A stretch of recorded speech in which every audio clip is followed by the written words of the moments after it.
అందరికీ నమస్కారం అండి. సోసిన్ అకాడమీ నుంచి సోసిన్ మ్యామ్ మనతో పాటు ఉన్నారు. అసలు ఈరోజు ఈ డిస్కషన్ పెట్టడానికి గల ముఖ్య కారణం ఏంటి అనంటే 2024 ప్రిలిమ్స్‌కి అతి తక్కువ టైం ఉంది. అలాగే మెయిన్స్‌కి సంబంధించిన పూర్తి వివరాలని, స్టూడెంట్స్‌కి సంబంధించిన అంటే యాస్పిరెంట్స్‌కి సంబంధించిన ఎన్నో డౌట్స్‌ని ఈరోజు మ్యామ్ నేను తెలుసుకుందాం. ముందైతే మ్యామ్‌కి వెల్కమ్ చెప్పేద్దాం. మ్యామ్ నమస్కారం అండి. చాలా రోజుల తర్వాత మళ్ళీ మిమ్మల్ని కలవడం. Thank you for inviting. So happy to see you ma'am first of all. Same to you అండి. హార్డ్లీ ఈ పైనున్న ఈ వారం రోజులు తీసేస్తే 2024 ప్రిలిమ్స్కి గట్టిగా నెల రోజులు ఉంది మ్యామ్. ఈ సమయంలో అసలు డూస్ అండ్ డోంట్స్ అంటే వెరీ ఇంపార్టెంట్ పాయింట్స్ అంటే ఆస్పిరెంట్స్కి ఏం చెప్తారు? సింగిల్ పాయింట్ అజెండా అండి. కాన్స్టెంట్గా కంటిన్యూస్గా పరీక్షలు రాస్తూ ఉండాలి, ఎగ్జామ్స్ ప్రాక్టీస్ చేస్తూ ఉండాలి. సో ఇప్పటి నుంచి మీరు ఒక నెల అని అన్నారు, కనీసం స్టూడెంట్స్ 9,000 వరకు క్వశ్చన్స్ సాల్వ్ చేయాలి. డిఫికల్ట్ అంటేనేమో ఒక 5,000 వరకు క్వశ్చన్స్ సాల్వ్ చేయాలి. ఒక 2,000 to 3,000 మీడియం డిఫికల్టీ ఉన్న క్వశ్చన్స్ సాల్వ్ చేయాలి. ఎగ్జామ్ ఓరియంటేషన్లో ఎవ్రీడే 3 టెస్టులు రాయడము, దాని వెనక్కి వెళ్ళి చదువుకుంటూ ఉండడము. సో ఇది చాలా ఇంపార్టెంట్. అంటే చాలామంది ఏమనుకుంటారంటే పర్టికులర్గా ఇన్ని నెంబర్ ఆఫ్ టెస్టులు రాస్తేనే మాకు బెటర్ అని అనుకుంటారు. మీ లెక్క ప్రకారం అలాంటి పర్టికులర్ నెంబర్ ఏదైనా ఉందా అండి? అంటే ఒక డైలీ షెడ్యూల్లో చూస్తే కనుక ఎగ్జామ్కి ఏ టైం అయితే ఎగ్జామ్ రాస్తారో వాళ్ళు, for example 9 to 11 morning test ఉందనుకుందాం, మధ్యాహ్నం 2 to 4 టెస్ట్ ఉందనుకుందాం, ఆ టైంలో డెఫినెట్గా ఎగ్జామ్ రాయాలి. ఎవ్రీడే అది షెడ్యూల్లో పెట్టుకోవాలంటే 2 ఎగ్జామ్స్ మ్యాండేటరీగా రాయాలి, 3rd ఎగ్జామ్ వాళ్ళ ఆప్షన్ బట్టి. సో మినిమం ఎగ్జామ్ ఓరియంటేషన్లో 2 టెస్ట్ రాయడం అయితే జరగాలి. అది కాకుండా వేరే ఇప్పుడు ఎట్లా చెప్తామంటే అండి, 3 రకాల టెస్ట్లు రాయాల్సి ఉంటుంది. ఒకటేమో స్టాండర్డ్గా మనకి మార్కెట్లో దొరికే ప్రాక్టీస్ బుక్స్ ఉంటాయి, మంచి క్వాలిటీ ప్రాక్టీస్ బుక్స్ తీసుకొని అందులో నుంచి ప్రాక్టీస్ చేయడం ఒకటి. రెండోది యూపీఎస్సి ఓల్డ్ క్వశ్చన్ పేపర్స్. ఇప్పుడు మనం 2024లో ఉన్నాము, స్టూడెంట్స్ 2008, 2009 నుంచి స్టార్ట్ చేయాలి. ఎందుకంటే కొన్ని క్వశ్చన్ ప్యాటర్న్స్ రిపీట్ అవుతూ ఉంటాయి. సో అది సెకండ్ స్ట్రీమ్ అనమాట. మూడోది వచ్చేసి ఏదైనా మంచి టెస్ట్ సిరీస్ జాయిన్ అవ్వడం. ఈ 3 చేయాలన్నమాట. Right. Apart from this prelims మీరు చెప్పినట్టుగా అది మనం పక్కన పెడితే కనుక మెయిన్స్ పాయింట్ ఆఫ్ వ్యూలో ఇప్పటికీ కొంతమందికి కంప్లీట్ అవ్వనివి ఉన్నా కూడా ఈ మెయిన్స్ పాయింట్ ఆఫ్ వ్యూలో ఎలా చదివే అవకాశం ఉంటుంది ఈ లాస్ట్ మినిట్లో? లాస్ట్ మినిట్ అంటే నేనేమనుకుంటా అంటే కనీసం లాస్ట్ 1 month కంప్లీట్గా ప్రిలిమ్స్కి ఇవ్వడం అనేది ఇంపార్టెంట్. సో మిగిలిన మనము ఈ 1 week 10 days ఏదైతే ఉందో, ఈ 1 week 10 days వాళ్ళకి మోస్ట్ డిఫికల్ట్. ఫర్ ఎగ్జాంపుల్ కొంతమందికి ఎథిక్స్ అసలు నేను ఇప్పటిదాకా చదవలేదు అని అంటారు. కొంతవరకు ప్రిపరేషన్ చేసి పెట్టుకోవడం, లేదంటే జిఎస్లో ఏదైనా ఒక పేపర్, నేను జాగ్రఫీ అసలు ఏమీ ముట్టుకోలేదు, ఏమీ ప్రాక్టీస్ చేయలేదు రైటింగ్ అని అనుకున్నప్పుడు అది చేయడం. అంటే ఒక రకంగా చూస్తే ఏంటంటే ప్రిలిమ్స్కి మెయిన్స్కి కంబైన్డ్ ఏవైతే ఉన్నాయో అక్కడ రైటింగ్ ప్రాక్టీస్ చేయలేదు అని అంటే వాటిని పికప్ చేసుకోవడం కూడా ఒక ఐడియల్ థింగ్. రైట్. మూడోది వచ్చేసి మేబీ ఇప్పటివరకు నేను ఒక ఎస్సే కూడా రాయలేదు అంటే this is an opportunity wear at least couple of essays you should be writing. Right. So అట్లా కాంబినేషన్ చూసుకోవాలన్నమాట. 1-2 ఎస్సేస్ రాయడము, మీరు ఏదైతే ఇప్పటి వరకు రైటింగ్ ప్రాక్టీస్ చేయలేదో జిఎస్లో అది చేయగలగడము.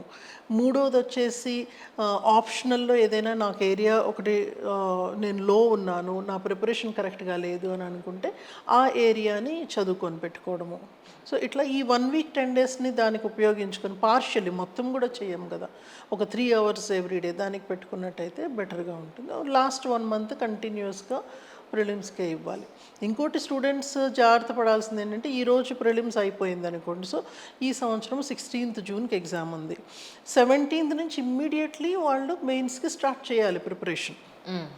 మళ్ళీ దాన్ని బ్రేక్ తీసుకొని, ఎందుకంటే ఎగ్జామ్ దగ్గరికి వెళ్ళే కొద్దీ పీక్ అవుతూ ఉంటుంది ప్రిపరేషన్, 12 hours 15 hours అట్లా. అంటే నెంబర్ ఆఫ్ అవర్స్ ఇంపార్టెంట్ కాదు, బట్ దెన్ గివెన్ కండిషన్స్ దానికి చూసుకోవాల్సి. 12-15 గంటల వరకు చదివిన వాళ్ళు ఇమ్మీడియట్గా రెస్ట్ తీసుకోకుండా దాన్ని అలాగే కంటిన్యూ చేసుకుంటూ ఎగ్జామ్ రిజల్ట్ వచ్చే వరకు కూడా దాన్ని అట్లానే కంటిన్యూ చేయగలిగితే ఎగ్జామ్కి, ప్రిలిమ్ ఎగ్జామ్కి, రిజల్ట్కి మధ్యలో టైం అనేది చాలా ఇంపార్టెంట్ అవుతుంది. అక్కడ మ్యాక్సిమం వాళ్ళు చదివి కొత్తవి ఏమైనా చదివే ఉన్నాయి, బ్యాక్లాగ్స్ ఉన్నాయి, అవి అక్కడ చేసుకుంటే ద మొమెంట్ రిజల్ట్ రాగానే మీరు ఒక గేర్ చేంజ్ చేసి మళ్ళీ కంటిన్యూస్గా రైటింగ్లోకి వెళ్ళడము, ఈ ఛాన్స్ ఉంటుంది వాళ్ళకి. మ్యామ్ మెయిన్స్ని దృష్టిలో పెట్టుకుని కొత్త బుక్స్ ఇప్పుడు చదవడం అనేది కొంతమంది చేస్తూ ఉంటారు. అలా చేయడం మంచిదా, లేకపోతే ఆల్రెడీ చదివిన వాటిల్నే రివిజన్స్ చేసుకోవడం మంచిదా? అదొకటైతే mains test papers test series ఎన్ని రాస్తే బెటర్గా ఉంటుంది అనేది మీరు అని అడ్వైస్ చేయగలుగుతారు? 2 క్వశ్చన్స్ మీరు అడిగారు. ఒకటి కొత్తవి చదవాలా అనేది. కొత్తవి మేము రికమెండ్ చేయమండి ఈ స్టేజ్లో. ఎందుకంటే ఎగ్జామ్ దగ్గర ఏదో 1, 2 టాపిక్స్, ఒక 4, 5 టాపిక్స్ అస్సలు నేను వినలేదు, ఇవి వచ్చే ఛాన్స్ ఉంది అనేవి మ్యాండేటరీగా మనం చదువుకోవాల్సి వస్తుంది. అసలు వినని టాపిక్ సడన్గా ఎగ్జామ్లో వచ్చే ఛాన్స్ ఉంది అన్నప్పుడు లేదు నేను కొత్తది ఇప్పుడు చదవను అనడానికి లేదు. Full fledged text books start చేయడము కొత్తగా ఈ టైంలో అయితే అడ్వైస్ చేయము. బట్ దెన్ మీరు రాసుకొని ఉన్న టాపిక్స్ ఏవైతే ఉంటాయో ఆల్రెడీ ఒకసారి చదివింటారు, మీ హ్యాండ్ రైటింగ్ చేసి ఉంటారు, అవి చేయడం అనేది బెటర్. అది నేను అడ్వైస్ చేస్తానంటే ఒకే పుస్తకాన్ని 10 సార్లు చదివి దాన్ని ఇంటెన్సివ్గా దాన్ని అంటే మెమరైజ్ చేస్తూ ఉండడము, దాని మీద థాట్ చేస్తూ మెడిటేట్ చేస్తూ ఉండడం, ఇది చాలా ఇంపార్టెంట్ రాదర్ దెన్ కొత్తగా మొత్తాన్ని తీసుకునే కంటే. ఇది ఫస్ట్ది. సెకండ్ వచ్చేసి మీరు రైటింగ్ ప్రాక్టీస్ గురించి అడిగారు. దాన్ని నేను చాలా ఇంపార్టెంట్గా చూస్తాను. మనం ఎంతో చదువుతాము, ఒక రోజుకు 10 గంటలు చదువుతాం, కానీ ఒక 2 పేజెస్ కూడా రాయము. అది తప్పు. మనము ఒక 2 అవర్స్ చదివితే ఒక హాఫ్ అన్ అవర్ రాయడం అనేది అది ఒక రూల్ కింద పెట్టుకోవాలి. అది టెస్ట్ రూపంగా కావచ్చు, ఇంకోటి కావచ్చు. టెస్ట్కి వచ్చేసరికి ఏంటంటే ప్రతి సబ్జెక్టులోనూ ప్రతిరోజు కనీసం ఒక 2 క్వశ్చన్స్ రాసుకోవడం అనేది అలవాటు చేసుకోవాలి. ఒక 6 అవర్స్ షెడ్యూల్ అయిపోయిన తర్వాత ఆ రోజు చదివిన దాంట్లో నుంచి ఒక 2 క్వశ్చన్స్ రాస్తాము. ఇది ఒక రకమైనది. రెండోది ఏంటంటే ప్రతి వీకెండ్కి ఫుల్ ఫ్లెడ్జ్ టెస్ట్ రాయడం.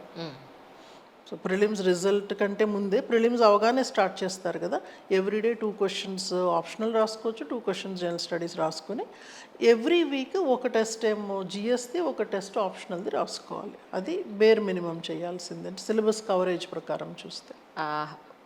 విమెన్ పాయింట్ ఆఫ్ వ్యూలో ఒకటి చెప్తారు గైనకాలజిస్టులు ఎప్పుడూ కూడా, నువ్వు ప్రెగ్నెంట్ అయినప్పటి నుంచి డెలివరీ అయ్యేంత వరకు ఒక డాక్టర్ దగ్గర నువ్వు పెడితే నీ health history, internal health history అంతా కూడా మాకు తెలుస్తుంది exactly what we have to do end of the day అనేది.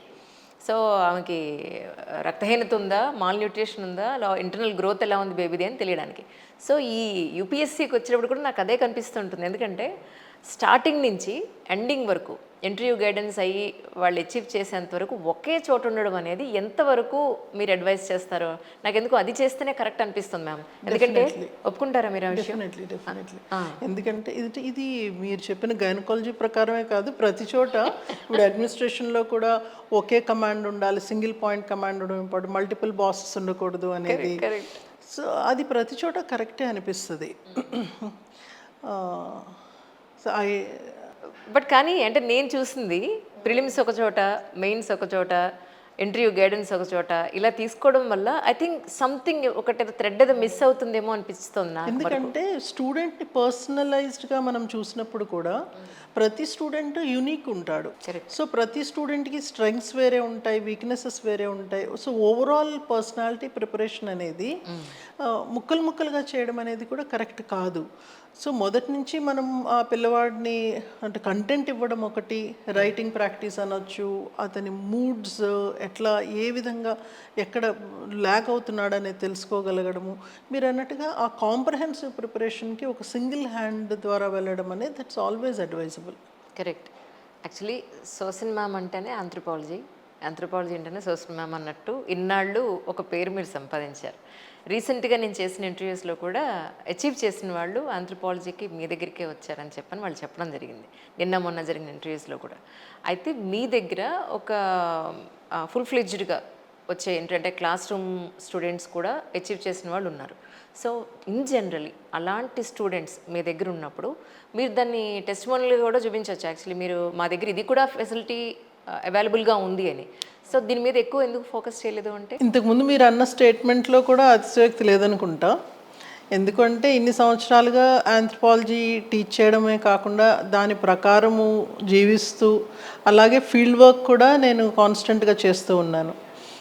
విత్ ఇన్ ద కంట్రీ కూడా చేశాను, అవుట్ సైడ్ ద కంట్రీ కూడా ఆస్ట్రేలియాలో క్వీన్స్లాండ్లో ఇంతకుముందు ఫీల్డ్ వర్క్ చేశాను, మ్యూజియంకి అసోసియేటెడ్ గాను. తర్వాత కొన్ని కల్చర్ వాక్స్ అని ఉంటాయి, కల్చర్ వాక్స్లో పార్టిసిపేట్ చేయడము అట్లా ఆస్ట్రేలియన్ ఒరిజినల్స్తో. అంతేకాకుండా ఇప్పుడు రాబోయే సీజన్లో జనరల్గా ఏం చేస్తామంటే ఒక్కొక్క సీజన్ టు సీజన్ మధ్యలో జూన్లో ఒక బ్యాచ్ చేస్తాము, నవంబర్ డిసెంబర్లో ఒక బ్యాచ్ చేస్తాం. బ్యాచ్ టు బ్యాచ్ మధ్యలో ఏదో ఒక చిన్న కోర్స్ చేయడం కానీ లేకపోతే చిన్న ఫీల్డ్ వర్క్ చేసుకోవడం కానీ ఇది ఒక అలవాటుగా పెట్టుకున్నాను ఇన్ని సంవత్సరాలుగా. ఈ సంవత్సరము అట్లానే బీజింగ్లో ఒక ఫీల్డ్ వర్క్ చేద్దామని అనుకున్నాను. అప్లై చేశాను ఆల్రెడీ. అక్కడ హోమో ఎరెక్టస్ అంటే మన ఆంథ్రోపాలజీ స్టూడెంట్స్కి అర్థమవుతుంది, జౌకోడియాన్ అని ఒక ప్లేస్ ఉంటుంది, అక్కడ ఫీల్డ్ వర్క్ కోసం అని అప్లై చేశాను. సో ఈ సంవత్సరము ఐ థింక్ నెక్స్ట్ రాబోయే బ్యాచెస్లో అక్కడి నుంచి లైవ్ ఇన్ఫర్మేషన్, లైవ్ మెటీరియల్ తీసుకొచ్చి ఎన్రిచ్ చేయడానికి ట్రై చేస్తాను. యాక్చువల్గా ఒక ఆస్పిరెంట్ ఒక అకాడమీని చూస్ చేసుకోవాలంటే ఎన్నో రకాలైన కన్ఫ్యూజన్స్తో ఉంటారు. ఫైనాన్షియల్ ఆస్పెక్ట్స్ అనేది మనం పక్కన పెడితే అసలు వాళ్ళు నన్ను అర్థం చేసుకున్నారా, వాళ్ళని నేను అర్థం చేసుకున్నానా, ఎగ్జాక్ట్గా నాకు ఇక్కడ న్యాయం జరుగుతుందా, అసలు ఎంతవరకు నేను ఒక అకాడమీ మీద డిపెండ్ అవ్వాలి, ఇలాంటివన్నీ క్వశ్చన్స్ వస్తాయి. సో స్టూడెంట్ని దృష్టిలో పెట్టుకుని అకాడమీ పాయింట్ ఆఫ్ వ్యూలో మీరేం చెప్తారు వాళ్ళకి? ఒకటి ఏంటంటే వాళ్ళు చూడాల్సింది ఇప్పుడు మార్కెట్లో దీన్ని మార్కెట్ అని పదం వాడుతున్నాను కానీ అనుకోకండి, తప్పదు exactly it has become a market ఇప్పుడు. నేను చూసింది అంటే దాదాపుగా నేను 25 ఇయర్స్ నుంచి ఈ ఫీల్డ్లో ఉన్నాను. 30 ఇయర్స్ ఇండస్ట్రీ అనేది నేను పెట్టుకోవచ్చు యాక్చువల్ చెప్పాలంటే. నా దగ్గర చదివి వెళ్ళిన వాళ్ళు చాలామంది ఇన్స్టిట్యూట్స్ పెట్టారు, చేస్తున్నారు, రకరకాలుగా జరుగుతుంది. కాకపోతే నేను చూసింది ఏంటంటే ఆ గురు శిష్య పరంపర అనేది అది మెల్లగా ఎక్కడో లూజ్ అయ్యాము. అది దేనివల్ల అనేది తెలియదు. కమర్షియలైజేషన్ అనేది జరిగింది. ఈ కమర్షియల్ ఎలిమెంట్స్ వల్ల ఏమైందంటే ఆ గ్లిట్టర్ ఎక్కువ వస్తుంది మార్కెట్లో. అంటే నేను ఎవరు గట్టిగా ఆరిస్తే వాళ్ళ దగ్గర ఎక్కువ సరుకుందని అనుకోవడము. సో పిల్లల్ని మనము తప్పు పట్టడానికి లేదు, ఎందుకంటే వాళ్ళు కూడా రకరకాల జిమ్మిక్కులు చూసి అట్రాక్ట్ అవుతూ ఉంటారు. కాకపోతే వాళ్ళు చూడాల్సింది ఏంటంటే ఒక పర్సనల్ టాక్, ఒక 4-5 ప్లేసెస్ నువ్వు అనుకున్నావు, వెళ్ళి పర్సనల్లీ వాళ్ళతో మాట్లాడడము, ట్రాక్ రికార్డ్ ఏముందనేది చూడడం. ఈ విషయంలో గవర్నమెంట్ ఈ మధ్య కాలంలో తీసుకుంటున్నటువంటి నిర్ణయాలు చాలా అప్రిసియేట్ చేయాలి మనం. ఏంటంటే స్టూడెంట్స్ని పెట్టి అడ్వర్టైజ్ చేయడము అనేది జెన్యూన్ రిజల్టా కాదా అనేది. ఎందుకంటే నా వరకు చూసినప్పుడు వాట్ ఎవర్ నేను నంబర్స్ నేను చూపిస్తాను మీకు, ప్రతి ఒక్కటి నా దగ్గర ట్రాక్ రికార్డ్ ఉంటుంది. ఒక స్టూడెంట్, నేను క్లాస్ రూమ్ స్టూడెంట్ అంటే ఆ కంప్లీట్ ప్రొఫైల్ ఉంటుంది నాకు. అంటే నిజంగా నా దగ్గర కోచింగ్ తీసుకున్నాడా లేదా, only for the advertisement purpose నేను వాడుతున్నానా ఆ పేరు అనేది. ఆ మూవ్ గవర్నమెంట్ ఏదైతే చేస్తూ ఉందో అది చాలా అప్రిసియేట్ చేయాలి మనం. ఎందుకంటే at the end of the day ఒక కన్జ్యూమర్గా, స్టూడెంట్ మనం కన్జ్యూమర్గా చూసుకున్నప్పుడు కన్జ్యూమర్ రైట్స్ ప్రకారం చూసినట్టయితే మనము స్టూడెంట్కి మేము ఆథెంటిక్ అనేది నేను కాన్ఫిడెంట్గా చూపించగలుగుతాను. I do not have even a single result that is a fake result. నేను చూపిస్తున్న దాన్ని రియల్ రిజల్ట్స్ నేను చూపిస్తున్నాను.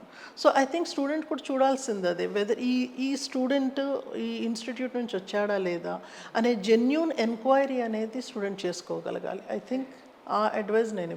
కరెక్ట్. ఎందుకంటే ఒకసారి రిజల్ట్స్ వచ్చాయి అని అంటే సంబంధం లేని ఆస్పిరెంట్ తోటి లేదంటే ఆ అచీవ్ చేసిన వ్యక్తితోటి సంబంధం లేని అకాడమీస్ అన్నీ కూడా క్లెయిమ్ చేసుకోవడం వల్ల కూడా అసలు ఏ స్టూడెంట్ ఎక్కడి నుంచి నిజంగా చదివారు అనేది మనం గుర్తించడం చాలా కష్టంగా ఉంది, టు బి ఫ్రాంక్. అంటే నేను ఇది మీలాంటి వాళ్ళేమో మా స్టూడెంట్ అని మీరు ఎక్కడా చెప్పుకోరు, ఇక్కడికి ఇంటర్వ్యూకి వచ్చిన వాళ్ళు మాత్రం పాపం వాళ్ళంతటి వాళ్ళే చెప్పుకునే సందర్భాలు నేను చాలా విన్నాను. అలాంటి స్టూడెంట్స్ ఉండడం నా లెక్క అనుకోవాలి. అంటే నేను అడగకుండానే నేను ఫలానా చోట మేడం దగ్గర చదువుకున్నాను అని చెప్పిన వాళ్ళు. ఇంకొక రకమైన గ్రూప్ కూడా ఈ మధ్య తయారవుతూ ఉంది. ఏంటంటే మిడిల్ మెన్ని పెడతారు, అంటే సర్వీస్ రాగానే మిడిల్ మెన్ని పెట్టుకుంటారు. మిడిల్ మెన్ చెప్తాడనమాట ఇన్ని లక్షలు ఇస్తే వీళ్ళు వస్తారు అన్నట్టుగా. I was very shocked. నాకు ఈ మధ్యకాలం మొన్న రిజల్ట్ వచ్చాక కాల్ వచ్చింది, సో అండ్ సో స్టూడెంట్స్ని మేము పంపిస్తాము, మీరు ఇన్ని లక్షలు ఇవ్వండి అంటే నేను చెప్పాను నాకు లక్షలు ఇవ్వాల్సిన అవసరం నాకు లేదు, లక్షణమైన స్టూడెంట్స్ నాకున్నారు, నాకు అవసరమే లేదు అన్నట్టుగా. కాకపోతే అంటే అందుకే దీన్ని మార్కెట్ అంటున్నాము. విలువలు మారడము, సమయాన్ని బట్టి విలువలు మారడం అనేది జరుగుతుంది. విలువలు అంతగా కోల్పోయేటటువంటి బ్యూరోక్రాట్స్ రావద్దు అనేది నేను మనస్ఫూర్తిగా కోరుకుంటాను. నువ్వు సర్వీస్లోకి వెళ్ళక ముందే నువ్వు బేరానికి నిలబడిపోయావంటే అక్కడికి వెళ్ళిన తర్వాత ఏమేమి అమ్ముతావు అనేది మనకు తెలియదు. అసలు చాలా బాధాకరమైన విషయం. అందుకే మన యూపీఎస్సి ఎథిక్స్ పేపర్ అనేది గవర్నమెంట్ పెట్టడం కూడా అందుకే. విలువలు వచ్చేస్తాయా అవి చదవడం వల్ల అంటే కనీసం ఒక థాట్ ప్రాసెస్ అనేది స్టార్ట్ అవుతుంది వాళ్ళలో. కానీ ఒక అకాడమీకి నిజంగా పర్సనల్ మానిటరింగ్ అనేది ఎంతవరకు సాధ్యపడుతుంది అంటారు మ్యామ్? చెయ్యాలి మేము, టైం పడుతుంది బట్ టైం ఇవ్వాలి. అంటే ఒక వ్యక్తి వల్ల కాదు, అందుకే మాకు టీం ఉంటారు, మెంటర్స్ ఉంటారు, వేరే టీచర్స్ ఉంటారు. సో యాక్సెసిబిలిటీ అనేది ఇంపార్టెంట్. స్టూడెంట్ జాయిన్ అవ్వగానే ఆహా ఇంకా అయిపోయిందిలే మనకి స్టూడెంట్ జాయిన్ అయిపోయాడు అనేది కాకుండా స్టూడెంట్ జాయిన్ అయిన తర్వాత కాన్స్టెంట్గా మానిటర్ చేయగలగడం, వాళ్ళతో మాట్లాడడము. అంటే చిన్న చిన్న విషయాలు, ఇప్పుడు 2 days అటెండెన్స్ కనబడలేదు స్టూడెంట్ది, మా వాళ్ళు ఫోన్ చేస్తారు ఎందుకు యాబ్సెంట్ అయ్యావు అనేది. వాళ్ళకి చికాకు అనిపించవచ్చు, ఏంటి మేమన్నా స్కూల్కి వస్తున్నామా అన్నట్టు. కాకపోతే అల్టిమేట్లీ బాధ్యత మాదవుతుంది కదా, సో తీసుకోవాల్సి వస్తుంది కేర్. నిజం. కానీ ఒక్కొక్క అకాడమీలో వేలాది మంది ఆస్పిరెంట్స్ వాళ్ళు వచ్చి చాలా వరకు 100 మంది ఉంటే ఆల్మోస్ట్ ఒక 10 మందో 15 మందో బాగా ఫోకస్డ్గా ఒక అర్జున్ లాంటి నాకు పెట్ట కన్నే కనపడుతుంది అన్న పాయింట్లో ఉంటారు వాళ్ళు. మిగతా వాళ్ళందరూ చాలా వరకు ఆ ట్రాక్లో ఉన్నట్టుగానే కనిపించరు. ఏమనిపిస్తుంది మ్యామ్, మీరు చెప్తూ ఉంటారా వాళ్ళకి? సీరియస్నెస్ అనేది చాలా ఇంపార్టెంట్ అండి. ఫస్ట్ వాళ్ళు డిసైడ్ చేసుకోవాలి మేము ఇక్కడికి ఎందుకు వస్తున్నాము అనేది. అంటే ఫన్ కోసం వస్తున్నామా, నా ఫ్రెండ్ వెళ్తున్నాడు కాబట్టి నేను వస్తున్నానా, నిజంగా నాకు ఇది టార్గెటా కాదా. ఎందుకంటే చాలా అమూల్యమైనటువంటి టైం వాళ్ళు అక్కడ వెచ్చిస్తారు, వాళ్ళ యూత్ఫుల్ ఇయర్స్ అక్కడ వెళ్తున్నాయి, పేరెంట్స్ దగ్గర నుంచి మనీ వెళ్తుంది. పేరెంట్స్ వాళ్ళు మనీ పెట్టడమే కాకుండా వాళ్ళ ఇమోషన్స్ ఉంటాయి, వాళ్ళు మొత్తం అందరికీ చెప్పుకొని ఉంటారు వాళ్ళ సమాజంలో వాళ్ళ చుట్టాల్లో అందరికీ. సో ఆ ఆన్సరబిలిటీ ఉంటుంది, అకౌంటబిలిటీ ఉంటుంది. ఇన్ని విషయాలు ఉన్నప్పుడు స్టూడెంట్ డిసైడ్ చేసుకోవాలి కరెక్ట్గా, నేను ఈ ఫీల్డ్లో నిజంగా నా ఎఫర్ట్ ఇస్తున్నానా లేదా. ఇక్కడ ఇంకోటి నేను ఏం చూస్తున్నానంటే ఇన్ని సంవత్సరాల్లో యూపీఎస్సీకి అనేసి వస్తాడు పిల్లవాడు, మధ్యలో వేరే నోటిఫికేషన్ ఏదో కనబడుతుంది, గబుక్కున అటు వెళ్ళిపోతాడు, ఇక్కడ ఇది వదిలేస్తాడు. సో ఆ ఎగ్జామ్ క్యాన్సిల్ అవుతుంది, మళ్ళీ రిపీట్ అవుతుంది ఎగ్జాము, ఏదో ఒక కోర్టు కేసు వస్తుంది. సో యూపీఎస్సీ కని వచ్చినవాడు యూపీఎస్సీ గట్టిగా కూర్చోవాలి అనేది పెట్టుకోవాలి. వేరే ఇప్పుడు గ్రూప్ 1 అంటారు, ఇంకోటి అంటారు, అటు వెళ్ళిపోతారు, ఆ ఎగ్జామ్ టైంకి అవ్వదు, రిక్రూట్మెంట్ అవ్వదు, తెచ్చుకున్న డబ్బులు అయిపోతాయి, మళ్ళీ రిటర్న్ ఇక్కడికి వస్తాడు, టైము అయిపోయింది. సో లైఫ్ ఎటు కాకుండా అయిపోతుంది. సో ఒకటి అని అనుకున్నప్పుడు కష్టమైన నష్టమైన దాన్ని నమ్ముకొని ముందుకెళ్ళడం అనేది చాలా ఇంపార్టెంట్. దానికి కావాల్సినవి మనం ఇవ్వాలి అంతే.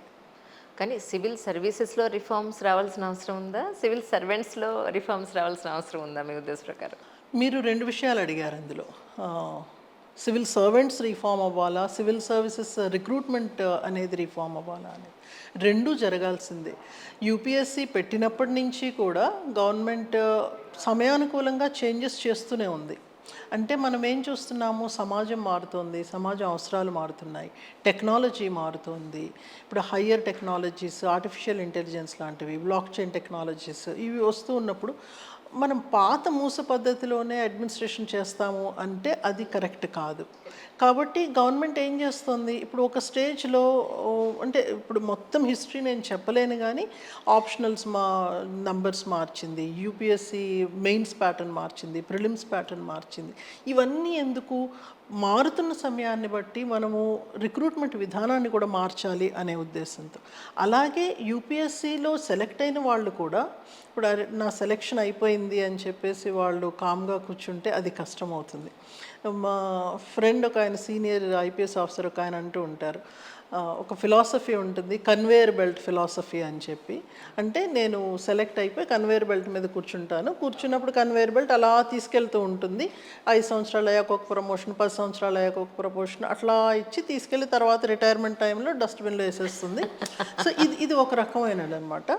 దీనివల్ల ఏమవుతుందంటే సెలెక్ట్ అయిన ఆఫీసరు తన స్కిల్స్ పెంచుకునేటటువంటి ఉద్దేశం కనబడదు అందులో, ఆటోమేటిక్గా అన్నీ జరిగిపోతున్నాయి కదా అని. ఆఫీసర్స్ కూడా ఏం చేయాలి, జాయిన్ అయినప్పటి నుంచి కూడా సమయాన్ని బట్టి, మన పెరుగుతున్న టెక్నాలజీని బట్టి, మన అడ్మినిస్ట్రేషన్లో అవసరాన్ని బట్టి, వేరే వేరే కంట్రీస్లో జరుగుతున్నటువంటి చేంజెస్ని బట్టి తన స్కిల్స్ పెంచుకుంటూ ఉండాలి. పెంచుకున్నప్పుడు ఏమవుతుంది అంటే ప్రైవేట్ సెక్టార్ నుంచి వస్తున్నటువంటి కాంపిటీషన్ని కూడా గవర్నమెంట్ ఎదుర్కోగలుగుతుంది, ప్రజలకు కావాల్సినటువంటి అవసరాలని కూడా ప్రభుత్వం ఇవ్వగలుగుతుంది. సో సో అలాంటి ఖచ్చితంగా ఒకసారి అచీవ్ చేసేసామని మనం అలా కూర్చోకుండా మీరు ఇది చెప్పారు కాబట్టి చెప్తున్నాను. ఆనెస్టీ, ఇంటెగ్రిటీ ఇట్లాంటివి స్ట్రాంగ్గా ఉండాలి. అది చాలా ఇంపార్టెంట్. ప్రతిరోజు పేపర్లో చూస్తూ ఉంటాం, అక్కడ అవినీతి జరిగింది, ఇక్కడ కరప్షన్, అక్కడ స్కాండల్, ఇవన్నీ. ఇలా పబ్లిసిటీ తెచ్చుకోవడం అనేది ఒక రకమైంది, అది కూడా ఒక పబ్లిసిటీయే. అవును. కాకపోతే యూపీఎస్సి తీసుకుంటున్నటువంటి రిక్రూట్మెంట్స్, సివిల్ సర్వీసెస్ అనేది, బ్యూరోక్రసీ అనేది అనానిమిటీ బేస్డ్గా, అంటే ఎవరు తెర వెనుక ఉండి చేయగలగడం అనేది బ్యూరోక్రసీ నేచర్ అది. అలా కాకుండా నేను ప్రాకులాడకూడదు, నా పేరు కనబడాలి, నేను వీడియోల్లో కనబడాలి, ఇట్లా అని కాకుండా తెర వెనుక నిలబడి చేయగలగడం, నిజాయితీగా చేయగలగడం అనేది అది చాలా ఇంపార్టెంట్. ప్రస్తుతం జనరేషన్స్ అది అర్థం చేసుకోవాలి. చాలామంది ఆస్పిరెంట్స్ పాపం ఆర్థికంగా వెనుకబడ్డ వాళ్ళు చాలామంది అడిగే క్వశ్చన్ ఏంటంటే ఇన్స్టాగ్రామ్లో, స్కాలర్షిప్ ప్రోగ్రామ్ మాకు ఎక్కడైనా ఉంటే చెప్పండి అని. యాక్చువల్లీ మీ దగ్గర ఉన్నట్టు నాకు కూడా తెలియదు. రీసెంట్గా నేను ఒకరిని అడిగితే తెలిసింది నాకు కూడా. సో స్కాలర్షిప్ ప్రోగ్రామ్ గురించి ఒకసారి మా కోసం చెప్తారు. సో స్కాలర్షిప్ ప్రోగ్రామ్ ఏమవుతుందంటే అండి, స్టూడెంట్స్ మన దగ్గరికి వచ్చినప్పుడు టెస్ట్ కండక్ట్ చేస్తాము. ఆ టెస్ట్లో తను స్కోర్ చేసినటువంటి పర్సంటేజ్ మార్క్స్ని బట్టి ఒక పర్టికులర్ పర్సంటేజ్ కంటే ఎక్కువ స్కోర్ చేస్తే 100% స్కాలర్షిప్, 40% స్కాలర్షిప్, 30% స్కాలర్షిప్ అట్లా ఉంటాయి. సో యాన్యువల్లీ ఒక పర్టికులర్ అమౌంట్ మేము అలొకేట్ చేస్తాం, 50 lakhs, 1 crore అట్లాగా. ఆ వర్త్ వచ్చే వరకు కూడా మేము స్కాలర్షిప్స్ ఇస్తూ ఉంటాం. సో స్కాలర్షిప్కి ఇంకోటి ప్యారలల్గా ఏంటంటే వాళ్ళ బ్యాక్గ్రౌండ్ చూస్తాం, ఫైనాన్షియల్లీ ఎట్లా ఉన్నారు అనేది. ఆ బ్యాక్గ్రౌండ్ని బట్టి కూడా మేము అకాడమిక్ ఎక్సలెన్స్ చూసి ఇంతకుముందు ఎలా చేశారు. సో 3 విషయాలు చూస్తాం. ఒకటి ఫ్యామిలీ ఎకనామిక్ బ్యాక్గ్రౌండ్, రెండోది వచ్చేసి academic background of the student, థర్డ్ది అక్కడ మేము కండక్ట్ చేసే టెస్ట్. ఈ 3 పారామీటర్స్ చూసి ఆ అబ్బాయికి మేము స్కాలర్షిప్ ఇస్తాం. అంటే ఇప్పుడు 2024కి సంబంధించి ఇప్పుడు ఎవరైతే ఆస్పిరెంట్స్ మాకు స్కాలర్షిప్ ప్రోగ్రాంలో పార్టిసిపేట్ చేయాలని అనేవాళ్ళు ఎలా మిమ్మల్ని కాంటాక్ట్ అవ్వాలి, దానికి సంబంధించిన వివరాలు ఒకసారి చెప్పగలరు? ఇమీడియట్గా వాళ్ళు కాంటాక్ట్ చేయొచ్చండి. June 24th నుంచి మాకు కోర్సు స్టార్ట్ అవుతున్నాయి. ఆల్మోస్ట్ 1.5 months టైం ఉంది. వాళ్ళు ఒకసారి ఆఫీస్కి కాంటాక్ట్ చేసి మేము ఇట్లా స్కాలర్షిప్ అటెండ్ అవుదాం అనుకుంటున్నాము అంటే బేసిక్ సిలబస్ వాళ్ళు చెప్తారు. దాన్ని వాళ్ళు ప్రిపేర్ చేసుకుని వస్తే కనుక, అంతకంటే ముందే ఒకవేళ ఫైనాన్షియలీ బ్యాక్వర్డ్ ఉన్నారు అంటే వాళ్ళు మాకు వాళ్ళ బేసిక్ డాక్యుమెంట్స్ పంపించవచ్చు. దాన్ని మేము రివ్యూ చేసే లోపల వాళ్ళు ఒకసారి ప్రిపేర్ అయ్యి 1 week తర్వాత డేట్ తీసుకొని వచ్చి, టైం తీసుకొని వచ్చి వాళ్ళు టెస్ట్ రాయొచ్చు. సో ఆ ప్రాసెస్ స్టార్ట్ అయింది already. So they can approach us, they can write the exam. And ఎందుకంటే స్కాలర్షిప్ మనము ఆ అమౌంట్కి లిమిట్ చేస్తూ ఉన్నప్పుడు వాళ్ళు ఎంత తొందరగా వచ్చి రాసుకోగలిగితే బెటర్ అవుతుంది. మ్యామ్, ఇప్పుడు mains answer writing point of వ్యూలో చాలా యూనిక్నెస్ ఉండాలి అని అంటూ ఉంటారు. మీ ఉద్దేశ ప్రకారం వేలాది మంది, లక్షలాది మంది రాసేటప్పుడు యూనిక్నెస్ అనేది ఎలా మనం క్రియేట్ చేసుకోగలుగుతాం? స్టూడెంట్స్ బేసిక్గా చేసే పొరపాటు ఏంటంటే, కొన్ని రెడీమేడ్ ఆన్సర్ బుక్స్ ఉంటాయి, క్వశ్చన్ అండ్ ఆన్సర్ బుక్స్ ఉంటాయి. అందులో నుంచి ఆన్సర్స్ మెమరైజ్ చేసుకోగలగడం, అంటే మోడల్ ఆన్సర్స్ అని ఏవైతే అంటారు. ఎప్పుడైతే స్టూడెంట్ మోడల్ ఆన్సర్ అని వెళ్తున్నాడో he has intentionally reduced his scope. తనకు వచ్చే మార్క్స్ తనే కట్ చేసుకున్నట్టు. ఎందుకంటే యూపీఎస్సీకి తెలుసు మార్కెట్లో ఏమేమి బుక్స్ ఉన్నాయి, క్వశ్చన్ ఆన్సర్స్ బుక్స్ ఏమున్నాయి అన్నీ వాళ్ళు చూస్తారు. నువ్వు అక్కడి నుంచి రెడీగా ఒక ఆన్సర్ని కాపీ చేసుకున్నావు అంటే అది వాళ్ళకి తెలుస్తుంది. కాబట్టి మార్క్స్ స్కోర్ అవ్వాలి అంటే కాన్సెప్ట్ క్లారిటీతో పాటు తన సొంతగా రాయగలిగే కెపాసిటీని డెవలప్ చేసుకోగలగడం. సో నేను చేసేది ఏంటంటే స్టూడెంట్ తనంతా రాయగలిగే కెపాసిటీని ఇవ్వడం. ఇప్పుడు ఎగ్జామ్ ఓరియంటేషన్ కూడా అలాగే మారుతుంది. డైరెక్ట్ ఆన్సర్స్ అని కాకుండా అప్లికేషన్ బేస్డ్గా వస్తున్నాయి. అప్లికేషన్ బేస్డ్గా రావాలంటే నీకు నాలెడ్జ్తో పాటు ప్రెజెంటేషన్ రావాలి. సో అంత వేల మందిలో నుంచి మనం మార్క్స్ స్కోర్ చేయగలుగుతున్నామంటే మీనింగ్ ఏంటంటే మనకి రాసే కెపాసిటీ పెరిగింది అని. కానీ ఆస్పిరెంట్స్లో ఒక కన్ఫ్యూజన్ ఉంటుంది మ్యామ్. అసలు నేను ఈ ఎగ్జామ్ రాయడానికి ఇప్పుడు నేను ప్రిపేర్గా ఉన్నానా? నిజంగా ప్రిపేర్ అయిన వాళ్ళేమో చాలా భయపడుతూ ఉంటారు. అంటే నేను ఇంకా ప్రిపేర్ అవ్వలేదు, రాయాలా వద్దా, అచీవ్ చేయకపోతే నాకు అటెంప్ట్ వేస్ట్ అయిపోతుంది కదా అని. సో ప్రిపేర్ అవ్వని వాళ్ళు ఒకసారైనా అటెంప్ట్ ఇచ్చేద్దాం, ఎలా ఉంటుందో చూసేద్దాం అనే టెన్షన్ కొంతమందికి ఉంటుంది. సో ఆస్పిరెంట్స్ని దృష్టిలో పెట్టుకుని ఏ వే ఆఫ్ థింకింగ్ కరెక్ట్ అంటారు? మామూలుగా ఏంటంటే అండి, స్టూడెంట్స్ స్టార్ట్ చేసేటప్పుడు ప్రిపరేషన్ కనీసం 1.5 years పెట్టుకోవాలి టు బిగిన్ విత్. సో ఒక పర్టికులర్లీ 2025 మేలో రాస్తానని అనుకున్నాను. సో November 2023లో స్టార్ట్ చేసి ఉండాలి. సో 1.5 years అని. ఫస్ట్ 4 to 6 months ఆప్షనల్ మీద పెట్టాలి, తర్వాత జనరల్ స్టడీస్ ఓరియంటెడ్గా స్టార్ట్ చేయాలి. ఇది ఐడియల్ థింగ్ అనేది. లేదు ఇలా జరగని పక్షంలో సెకండ్ ఐడియల్ థింగ్ ఏమవుతుందంటే మినిమం 1 year టైం ఇవ్వడం. సో ఫస్ట్ 4 to 6 months కంబైన్డ్గా జనరల్ స్టడీస్ ఆప్షనల్లో చదువుతారు, తర్వాత గ్రాడ్యువల్లీ ఆప్షనల్కి ఇచ్చే టైం తగ్గించి ఓవరాల్ జిఎస్కి, తర్వాత మెల్లిగా ప్రిలిమ్స్ దగ్గరికి వచ్చే కొద్దీ ఓన్లీ ప్రిలిమ్స్ ఓరియంటేషన్తో చదవడం. ఇది దీనికి ఇంకొక ముఖ్యమైనదంటే మీరు అడిగిన క్వశ్చన్కి ప్రైమరీ ఆన్సర్ ఏమవుతుందంటే ప్రిలిమ్స్ రాసే టైం కల్లా మెయిన్స్ ప్రిపరేషన్ మోస్ట్లీ కంప్లీట్ అయి ఉండాలి. కనీసం ఒక 70 to 75% మెయిన్స్ ప్రిపరేషన్ కంప్లీట్ అయితే ప్రిలిమ్స్ ఇవ్వడం అనేది కరెక్ట్. ప్రిలిమ్స్ క్లియర్ చేయడం మన ఉద్దేశం కాదు కదా, ఓవరాల్ సెలెక్ట్ అవ్వడం మన ఉద్దేశం. కాబట్టి ప్రిలిమ్స్తో పాటు మెయిన్స్ ప్రిపరేషన్ కూడా అవ్వాలి. 70 to 80% ప్రిపరేషన్ అయితేనే ప్రిలిమ్స్ ఇవ్వాలి. అప్పుడు మనకి హోప్ ఉంటుంది. ప్రిలిమ్స్ అయిపోగానే మిగిలింది రిజల్ట్ వచ్చే లోపల 15 to 20% కంప్లీట్ చేసుకోవడము, రివిజన్ చేసి టెస్టులు రాసుకుని రెడీ అవ్వడం, ఇది ఐడియల్. కానీ ప్రిలిమ్స్కైనా మెయిన్స్కైనా కూడా టైం మేనేజ్ చేయడం అనేది చాలా ఇంపార్టెంట్. ఆ పాయింట్ ఆఫ్ వ్యూలో కొన్ని టిప్స్ అయినా చెప్తారా మ్యామ్? టైం మేనేజ్మెంట్ అనేది మనము స్టార్ట్ చేసిన దాన్ని బట్టి ప్లస్ మనం ఎగ్జామ్ దగ్గరికి వెళ్ళే కొద్దీ టైం మారుతూ ఉంటుంది. కొంతమంది చెప్పిండొచ్చు ఇంటర్వ్యూస్లో, నేను 15 గంటలు చదివాను, 12 గంటలు చదివాను. త్రూ అవుట్ 15-12 అనేది అది జరగడం అంత ఈజీ కాదు. గ్రాడ్యువల్లీ డెవలప్ అవ్వాలి. ఇప్పుడు అసలు ఏమీ 2 hours కూడా చదివే అలవాటు లేని వాళ్ళు సడన్గా 12 గంటలు చదవమంటే వాడు 2 రోజులు చదువుతాడు, 3 రోజులు పడుకుంటాడు. అది జరిగే పని కాదు. ఏదైనా కూడా గ్రాడ్యువల్లీ పికప్ అవ్వాలి. So initially 5 hours, 6 hours, 8 hours అట్లా చేస్తూ ఒక పర్టికులర్ స్టాండర్డ్కి వెళ్ళాలి. ప్రతి స్టూడెంట్ సేమ్ కాదు. స్టూడెంట్ కెపాసిటీని బట్టి, వాళ్ళ చదివే అలవాట్లను బట్టి ఒక 8 hours యావరేజ్ అనేది ఫిక్స్ చేసుకోగలగాలి. ఎగ్జామ్ ముందుకెళ్ళే కొద్దీ టైం పెరుగుతుంది. నేను ఒక 12-hour ఫార్ములా ఒకటి చెప్తాను జనరల్లీ స్టూడెంట్కి. ఎట్లా అంటే మన వాళ్ళు కరెంట్ జనరేషన్, ఇప్పుడు నేనైనా కూడా నాకు పొద్దుటే క్లాస్ లేదు అంటే రాత్రి స్ట్రెచ్ చేస్తాను, 3 వరకు స్ట్రెచ్ చేస్తా, పడుకొని 7 లేవడాలు, ఇలాంటివి అంటే కామన్గా జరుగుతాయి. కాకపోతే ఒక స్టూడెంట్ పరంగా చూసినప్పుడు ఏమవ్వాలంటే ఎర్లీ మార్నింగ్ టైం అనేది బై డిఫాల్ట్ యూస్ చేసుకోవడానికి ట్రై చేయాలి. అంటే 9కి బ్రేక్ఫాస్ట్ చేస్తారు అంటే 9కి బ్రేక్ఫాస్ట్ చేస్తారంటే బ్రేక్ఫాస్ట్ కంటే ముందు ఒక 4 hour సెషన్ అయిపోవాలి. అంటే స్టడీ షెడ్యూల్ని 4 hour స్లాట్స్ కింద డివైడ్ చేసుకోవాలి. బిఫోర్ బ్రేక్ఫాస్ట్ ఒక 4 hours అనేది అయిపోవాలి, అండ్ బ్రేక్ఫాస్ట్కి లంచ్కి మధ్యలో ఇంకొక 4 hours అవుతుంది, ప్లస్ ఈవినింగ్ డిన్నర్ లోపల ఇంకొక 4 hours అవుతుంది. సో 12 hours అనేది ఈజీగా చేసేయగలుగుతారు. Anything more than that is a bonus.